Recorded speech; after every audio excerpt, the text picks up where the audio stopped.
எங்கள் வீட்டில் இந்த வடையை மீல் மேக்கரில் தான் செஞ்சதுன்னு சொல்லவும் நம்பவே மாட்டேன்ட்டாங்க. அவ்வளோ சூப்பராக சுவையாக இருந்துச்சு. நீங்களும் செஞ்சு பார்த்துட்டு சொல்லுங்கள். ஒரு கப் மீல் மேக்கர் இருந்தால் போதுங்க. மாலை நேர சிற்றுண்டிக்கு, ஸ்நாக்ஸுக்கு. வாங்க இது எப்படி செய்யலான்னு பார்க்கலாம். மீல் மேக்கருங்க, இந்த பாருங்க. இது ஒரு பாக்கெட்டு.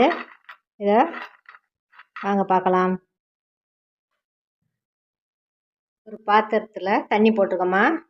தண்ணி நல்லா ஆவி வந்துருச்சு. இப்போ அதில் வந்து இந்த மீல் மேக்கரை அதில் சேர்த்துட்றேன். ஒரு 10 நிமிஷம் அப்படியே இருக்கட்டும். கொஞ்சம் உப்பு சேர்த்துடலாம்.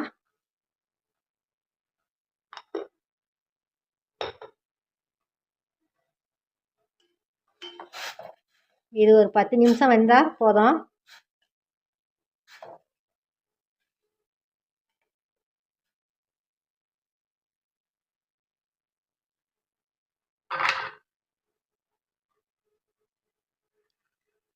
இப்போ ஒரு 10 நிமிஷம் வெந்துட்டு அடுப்பை அடக்கிட்டு இது அப்படியே ஒரு பாத்திரத்தில் எடுத்துடலாம். இந்த பாருங்கள், எடுத்துட்டு பஸ்ஸில் உப்பி வந்துருச்சு பாருங்கள். சின்னதாக இருந்தது, நல்லா உப்பி வந்துருச்சு.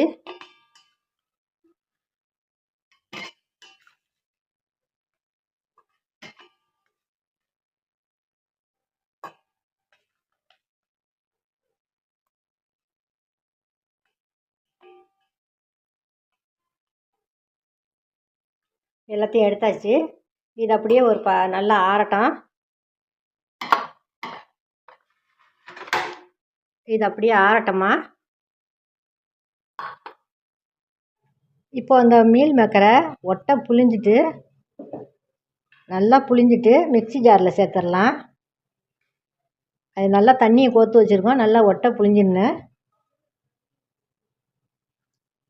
பாருங்களா எவ்வளோ தண்ணி வருதுண்டு.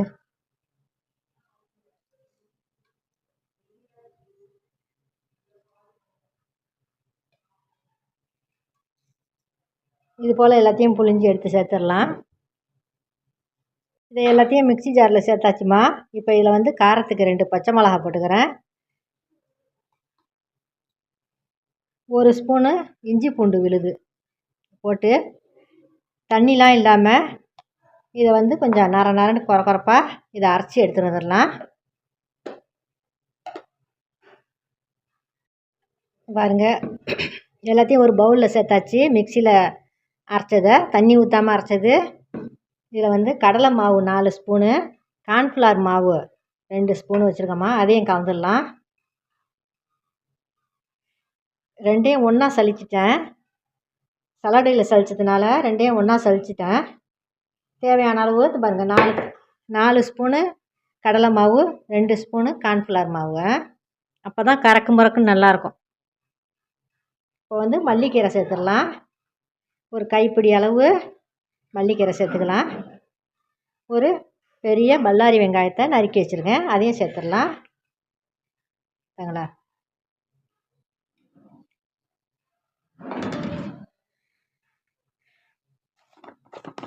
இப்போது கொஞ்சம் ஏற்கனவே வந்து 2 பச்சை மிளகா போட்டிருக்கிறேன். உங்கள் காரத்துக்கு தக்கன மிளகா பொடி சேர்த்துடலாம். எங்கள் வீட்டில் காரம் கம்மியாக தான் சாப்பிடுவாங்க, அதனால் நான் கொஞ்சமாக போட்டிருக்கேன். காரம் அதிகமாக வேணுங்கிறவங்க நிறையா போட்டுக்கோங்க. இது வந்து கரம் மசாலா, ஒரு 1/4 ஸ்பூனு கரம் மசாலா போட்டுக்கிறேன். உப்பு ஏற்கனவே சேர்த்து வேக வச்சுருக்கோம், இந்த உப்பு போட்டுக்கிறேன். இப்போ மாவுலாம் கலந்துருக்கோம்ல, அதுக்கு தகுந்த போட்டுடலாம். எல்லாத்தையும் பிசைஞ்சு தண்ணி பார்த்துக்கிட்டு சேர்த்துக்கலாம், தண்ணி வேணாம்.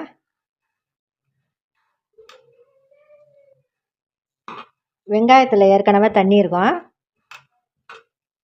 தண்ணி தேவைப்படலாமா. கரெக்டாக வந்துடுச்சு பாருங்கள்.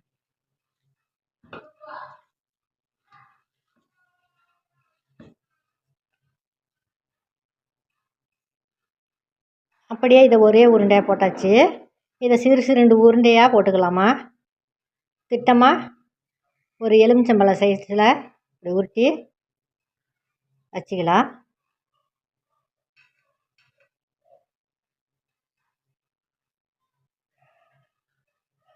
அப்போ தான் ஒரே ஷேப்பில் இருக்கும். உருண்டை ஒரே அளவாக இருந்தாக்கா ஒரே ஷேப்பாக இருக்கும். இது டீக்கு ஸ்நாக்ஸாக சாப்பிட்றதுக்கு நல்லாயிருக்கும். சாயந்தர நேரத்தில் இது மாதிரி நீங்களும் செஞ்சு சாப்பிடுங்க. நல்லா இருந்தால் கமெண்ட் பாக்ஸில் சொல்லுங்கள். நல்லா இருக்குது நல்லா இல்லைன்னு சொல்லுங்கள். இப்போ ஒரு தவா ஒன்று அடுப்பில் வச்சாச்சு. எண்ணெய் ஊற்றிருக்கேன். எண்ணெய் சூடு வரட்டும். சூடு வந்தோடனே இதை அப்படியே வடையாக அப்படி தட்டி, ஓரத்தில் வெடிப்பு இல்லாமல் தட்டி இதில் போட்டுருங்க. இது சாப்பிட ரொம்ப சுவையாக இருக்கும். வெஜிடேரியன் சாப்பிட்றவங்களுக்கு இது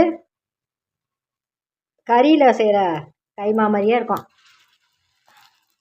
இந்த மாதிரி செஞ்சு சாப்பிடுங்க. கறியில் செய்கிறதுக்கு பதில், கோழியில் செய்கிறதுக்கு பதில் இதை மாதிரி செஞ்சு சாப்பிட்டா ரொம்ப சுவையாக இருக்கும்.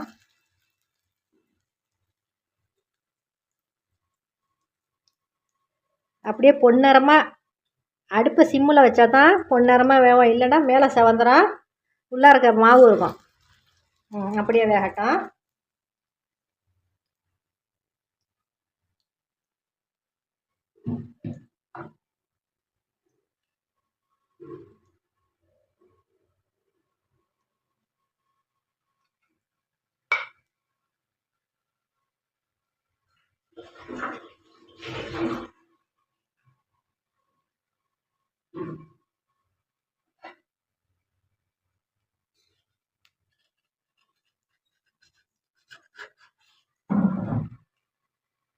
இது எண்ணெய்லாம் அவ்வளவுக்கு உரியாதுமா. இப்படி செஞ்சு போடுங்க.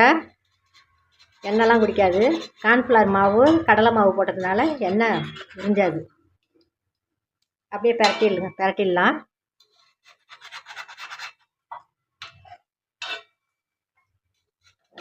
இது டீயோட சாப்பிட சுவையாக இருக்கும்.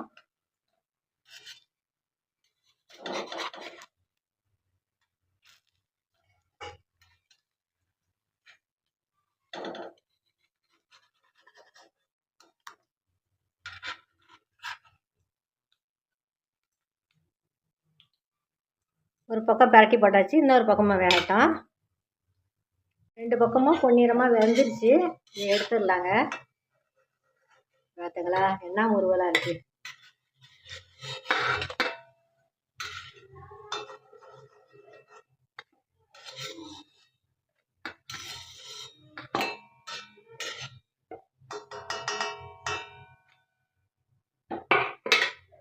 இப்போ பாக்கி உள்ளத்தையும் அதில் போட்டு எடுத்துடலாம்.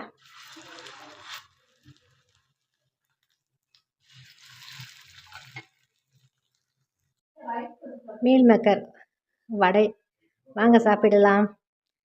ஈவினிங் ஸ்நாக்ஸுக்கு ரொம்ப அருமையான ரெசிபி.